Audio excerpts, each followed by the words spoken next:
또 개성을 중시하자, 남의 취향을 잊지 말도록 하자. 네, 이런 또 중요한 또 포인트가 있습니다. 컬러와 심리적인 요소는 굉장히 중요한 밀접한 관계가 있습니다. 우리 집은 해마다 바꿀 수 없잖아요.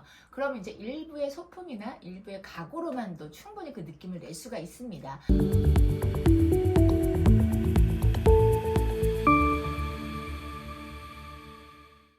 안녕하세요. 공간치유 대표 윤주희입니다. 오늘은 2024년 인테리어 트렌드에 대해서 함께 알아보는 시간 갖도록 하겠습니다. 2024년 올해의 인테리어 트렌드는 몇 년 동안 이제 같은 중요한 포인트를 놓치지 않고 있는데요. 지속 가능성입니다. 재생이 가능한 소재를 사용하고 자연 친화적인 소재를 사용하고 이런 것들이 주요 트렌드이기도 하고요. 또 개성을 중시하자, 남의 취향을 잊지 말도록 하자. 네, 이런 또 중요한 또 포인트가 있습니다. 또 하나는 자연입니다. 네, 지속 가능성은 사실 자연과 무관하지 않습니다. 소재가 재생 가능하다는 이야기는 자연에서 가져온 소재들을 쓰는 경우가 많은 건데요. 요즘 이케아나 가구에 관련한, 때로는 인테리어 관련한 여러 브랜드에서는 이 지속 가능성을 굉장히 중요시하고 있고 또 캠페인도 하고 그런 소재를 가지고 여러 가지 가구들이나 많은 제품들을 생산해내고 있습니다. 또 올해 이제 팬톤이 정한 컬러는요, 작년에는 마젠타였습니다. 보라와 자주색에 가까운 마젠타 컬러였는데요. 좀 강렬했죠. 그래서 좋아하는 분들이 상당히 많았지만 이 마젠타 컬러는 사실 인테리어에 뭔가 조합하기에는 좀 색깔이 질리기도 하고 좀 강한 면이 좀 있었습니다. 올해는 피치 퍼즈입니다. 네, 이 컬러는 이름도 너무 사랑스럽죠. 제가 굉장히 개인적으로 좋아하는 컬러인데요. 살구색이에요. 우리가 이제 살구색을 딱 떠올려 보시면 어떤 느낌이 드실까요? 따뜻하다는 느낌이 좀 드시지 않나요? 제가 따뜻한 색깔을 유난히 좀 좋아하고 있는데 이 피치 퍼즈는 사실 그 내추럴 컬러 그리고 뉴트럴 컬러에 가장 가까운 컬러라고 생각하시면 됩니다. 그래서 좀 호불호가 없이 이 컬러를 사용해서 인테리어를 하시거나 가구나 소품을 사용하시면 무난하고 또 따뜻한 느낌을 주는 컬러이기도 합니다. 그럼 컬러가 심리적인 영향을 받나요? 엄청 많이 받습니다. 제가 오늘 말고 다음 편에 이제 컬러와 심리적인 영향, 그리고 공간에 어떻게 활용을 하면 우리가 조금 더 편안한 공간으로 사용할 수 있는지에 대해서 또 영상을 올릴 예정인데요. 컬러와 심리적인 요소는 굉장히 중요한 밀접한 관계가 있습니다. 집안에 어떤 컬러를 사용하느냐에 따라서 내 마음이 편하기도 하고 흥분되기도 하고 때로는 또 식욕을 왕성하게 해주기도 하고 여러 가지 측면에서 영향을 주는데요. 특히 이번 해에 피치 퍼즈색은요. 포용하는 컬러라고 보시면 됩니다. 친절하고 포용하고 따뜻한 컬러이기 때문에 MZ세대들이 스트레스가 많잖아요.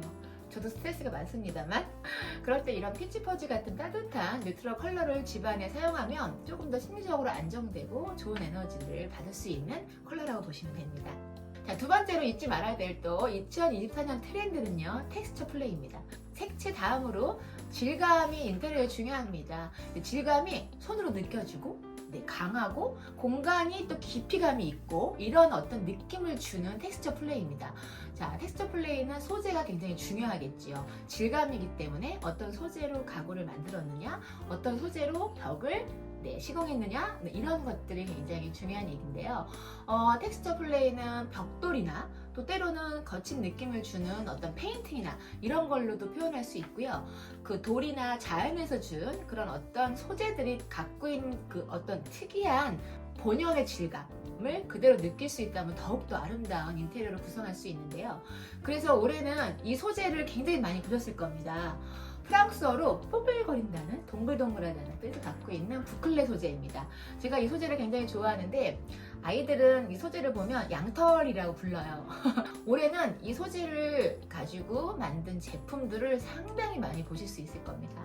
그러면 그거는 어디다가 써요? 어떤 가구? 부클레 소재는 또 부클레와 또 트위드 소재도 있어요. 트위드도 약간 질감이 그대로 느껴지는 그런 소재인데요. 가구의 소파에 많이 쓸 수 있어요. 원래 이제 부클레는 옷을 만드는 소재로 많이 사용했던 소재입니다. 그런데 올해는 특히 이 소재가 굉장히 트렌드에 가까운 소재이기 때문에 소파나 가구에 직접적으로 사용을 해서 근데 보통 이제 이런 패브릭 소재를 쓰면 굉장히 걱정들을 하세요.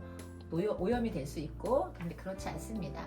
가공만 잘하면 다 사용할 수 있기 때문에 올해 부클레로 만든 이 소재로 만든 가구들이 상당히 많습니다. 그러면 많고. 카페트도 써요? 카페트 가능하지만 사실은 이 카페트가 밟혀지는 것보다 앉아있는 쿠션이나 이런 어떤 그런 소재로 사용할 수 있는 소파에 더 적합하고요.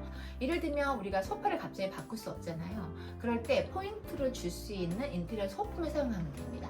쿠션도 사용할 수 있고요. 또 커튼 같은 거 사용하시면 트렌드에 굉장히 민감하게 인테리어를 했네? 예쁘구나. 또 나중에 이 트렌드가 좀 바뀌었을 때도 쉽게 교체할 수 있는 또 장점이 있기 때문에 그렇게 사용할 수 있습니다. 이 텍스처 플레이는요, 자연 질감을 느끼게 해주는 중요한 소재라고 보시면 됩니다. 예를 들면 벽이나 이런 어떤 천장에 이런 텍스처 플레이를 사용해서 인테리어를 하면은 굉장히 공간을 깊이 있게 보이고 입체감을 나타낼 수 있기 때문에 올해는 조금 더 과감하게 텍스처 플레이를 한 인테리어를 사용하시면 좋을 것 같습니다. 또 하나 이제 인테리어 트렌드에서 많이 흔히 요즘에 보실 수 있는 건 패턴입니다. 패턴이 좀 강해졌고 패턴을 많이 사용하고 여러 가지 패턴을 사용하는 것이 또 트렌드입니다. 과감한 패턴을 사용하다 보니까요, 특히 이 패턴감을 줄 수 있는 시공은 타일 같은 시공을 보시면 됩니다. 타일이 조금 더 디자인이 강렬하거나 또 패턴이 그대로 드러날 수 있는 그런 타일을 쓰는 경우도 많고요. 어떤 이런 패턴을 사용한 어떤 디자인성이 있는 패브릭 소재의 소파나 쿠션이나 커튼들도 많이 보실 수 있고요. 이렇게 패턴이 강조되는 것들을 사용하는 것도 올해 2024년의 인테리어 트렌드입니다. 제가 이렇게 올해 인테리어 트렌드의 여러 가지 요소를 말씀드렸지만 여기서 가장 중요한 것은요, 자기 취향을 놓치지 않는 겁니다. 지난해까지도 아직도 미니멀한 그런 디자인의 인테리어를 좋아하시고 또 미드 센추리가 굉장히 유행이었기 때문에 가구들도 그런 가구들이 많았습니다. 자, 이 모든 것들 사실은 나만의 취향, 누구의 또 시선을 보지 않고 내가 좋아하는 것을 한번 해보겠다는 어떤 그런 시도이기도 한데요. 예를 들면 예전에는 색깔 톤도 맞춰야 되고 톤앤톤으로 비슷한 톤을 맞춰야 되고 그렇지만 요즘은 그렇지 않고요. 가구도 대범하게 소파가 아이보리인데 어딘가에는 막 빨간색, 파란색에 어떤 체어를 포인트로 준다던가 과감한 표현들을 많이 하십니다. 자, 이런 것들이 바로 자기 좋아하는 취향을 반영한 인테리어인데요. 자기 취향을 잘 모르시는 분들은 어떻게 골라야 될까요? 요즘에 인테리어에 그 룩북들이 많습니다. 물복? 룩북이요? 갑자기 놀랐어. 지금 나한테 진짜 물어본 거지? 죄송해요. 깜짝 너무 놀라갖고 룩북 볼 수 있는 것들이 많이 있는데요. 피터레스트라는 해외 사이트도 있고 인테리어가 막 트렌드하게 다 볼 수 있는 사진들을 모아놓은 그런 것들이 많아요. 그래서 들어가셔서 딱 눈에 띄는 것, 또 내가 그동안 좋아했던 컬러감 이런 것들을 보시면서 내가 이런 취향을 있었구나, 이런 취향을 좋아하는구나 라고 발견하시면 그 취향을 그대로 내가 모방해도 되고 그렇게 한번 시도해보시면 어렵지 않다고 생각이 듭니다. 그러면은 이런 트렌드 인테리어를 어떻게 반영해야 될까요? 이제 해마다 인테리어 트렌드를 얘기하다 보면 해마다 우리 집을 시공할 수 없고 우리 집을 해마다 바꿀 수 없잖아요. 그럼 이제 일부의 소품이나 일부의 가구로만도 충분히 그 느낌을 낼 수가 있습니다. 제가 아까 말씀드린 것처럼 텍스처 플레이, 내가 좋아하는 소재, 부클레나 조금 트위드한 것들, 이런 어떤 질감이 느껴지는 것에 대한 소품들을 어느 한 켠에다가 장식만 하셔도 충분히 올해의 트렌드를 반영할 수 있고요. 올해 2024년은 역시 자연을 소재로 하는 것들을 중요시하기 때문에 집에 그냥 자연을 들이시면 돼요. 화초 하나라도 좀 근사하게 갖다 놓고요. 자연이 느껴지는 어떤 액자 프레임을 건다든가, 내 집이 약간 내추럴하고 자연 소재가 있는 것들을 이렇게 포인트로 두시면 그걸로도 충분합니다. 그래서 올해가 너무 좋아요. 왜냐하면 집과 나를 하나로 보는 트렌드입니다. 집이 곧 나다. 나를 소중히 여겨라. 예를 들면 팬데믹 이후에는 우리가 집에 있는 시간이 많아졌기 때문에 집이 곧 나라고 생각을 합니다. 나를 위한 공간, 나만의 공간으로 생각을 하시기 때문에 그 안에서 내가 편하게 쉴 수 있고 내가 좋아하는 취향을 느낄 수 있는 집으로 만든다면 그게 바로 2024년 트렌드, 아니 영원한 나의 트렌드가 아닌가 하는 생각이 듭니다. 이렇게 한번 시도해 보시고요. 또 궁금한 거 있으면 공간치유에 들어오시면 여러 가지 인테리어 팁이 있습니다. 다른 영상도 보시고 구독과 좋아요를 눌러주세요. 감사합니다.